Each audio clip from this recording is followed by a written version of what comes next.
matey. Right. What have you got here then? 90s muscle car, mate. Alright then, can we have a little go in it then? If you got your big boy pants on. Alright, let's get into this muscle car. Alright Sean, Z28. Yeah. What's all that about then? So this is third generation Camaro. Right. I think they built it from 82 to 92. Right. This is a 91. And it's got a 350 engine, which is a 5.7 V8, about I think 245 brake horsepower. And this model was only available, this year's model was only available with a automatic. Okay. Shifts though, doesn't it?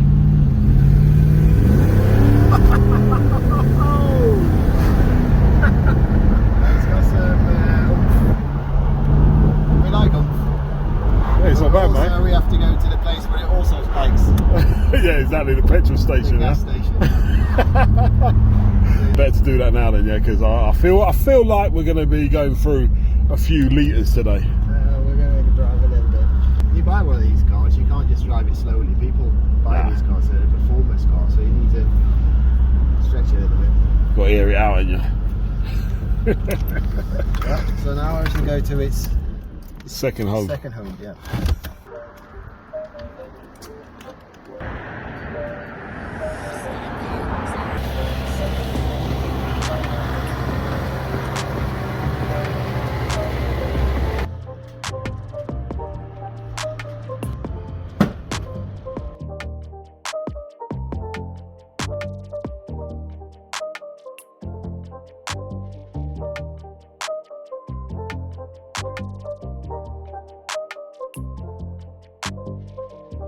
Thanks, Gary. The Chevrolet Camaro, a classic American muscle car, has a rich history that dates back to its inception in the 1960s. Launched by Chevrolet as a response to the Ford Mustang, the Camaro made its debut in 1966 as a 1967 model. It was designed to compete in the pony car segment, capturing the hearts of car enthusiasts with its sleek design and powerful performance. The first generation Camaro, 1967-1969, offered a range of engines and options, catering to diverse tastes and preferences. Its success on the racetrack, particularly in Trans Am racing, solidified its reputation as a high-performance machine. The oil crisis and changing market preferences led to the second-generation Camaro, 1970-1981, which saw a shift towards a more streamlined design. This era also witnessed the birth of the iconic Z28 and the introduction of the Camaro LT. The third generation, 1982-1992, brought about a modernized, aerodynamic design, and the IROC Z model became a symbol of performance during the 80s. In the 90s, the fourth generation, 1993-2002, embraced a sleeker, more contemporary look. The Camaro SS made a comeback with enhanced performance, catering to the demand for speed and style. However, in 2002, Chevrolet temporarily halted production of the Camaro. After an 8-year hiatus, the fifth generation, 2010-2015, marked the triumphant return of the Camaro, blending retro-inspired styling with modern technology. It became a symbol of Chevrolet's commitment to its muscle car heritage. The current sixth generation, introduced in 2016, continues to evolve the Camaro's legacy with advanced engineering, cutting-edge technology, and a focus on precision performance. With various trims and engine options, the Camaro remains a dynamic and iconic presence on the road, embodying the spirit of American muscle cars. He's going to turn left here. Exactly. See, I live on the posh side of town.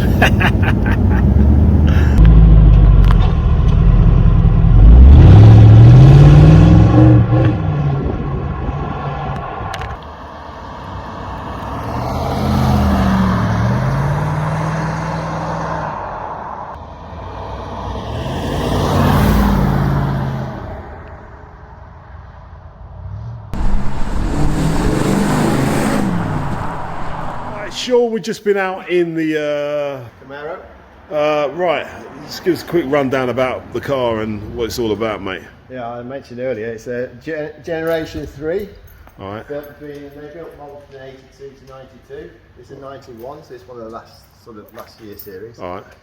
It's the 350 engine, the 5.7 V8, probably pushing 245, I think. Okay. It was only a year model that with that motor. You had to have in a 91. You couldn't have a manual. You had to have it as automatic. Okay. It's been really well kept. The mileage is at 86,000 miles. It's imported from Florida. Right. Like when sold 91, imported 92. Yeah. So the mileage, after looking for all the paperwork, it's actually right. Okay. Cool. And it's in really good condition. Really nice condition. It has a few small scrapes, chips and things, but it's not 30 years old. Yeah, 30 years old. It's not a rusty car in any way. No. And plenty of fun to drive. Very. These cars were so underappreciated for like last 5 or 10 years. Yeah. Because no one wanted them. They said, oh, the 90s, 80s, they were the ugly cars. Yeah. But you see these prices now, they're going up and up and up. And in the States, this is it. They call it, this is the E-Rock. It's the biggest one. It's the best one you could have. Yeah. They're fetching like $30,000 to $40,000. I mean, it's not a bad looking car, is it? No, I mean, first time I looked at it, I mean, I'm not so into American cars myself, but after it's been here for a few days, I think it's a really nice looking car. Yeah, it is quite a nice looking car. And fun. Fun factor, mate, it's high on this. Yeah, you can easily get the wheel, easily do a good wheel spin. Yeah. But I mean, if you push it, you can get the wheels to move. That's what V8's all about, though, isn't it? You know, straight line speed, mate. The thing I like about it is just the sound. Yeah, exactly. American cars sound. Yeah, they sound proper. Sound Proper.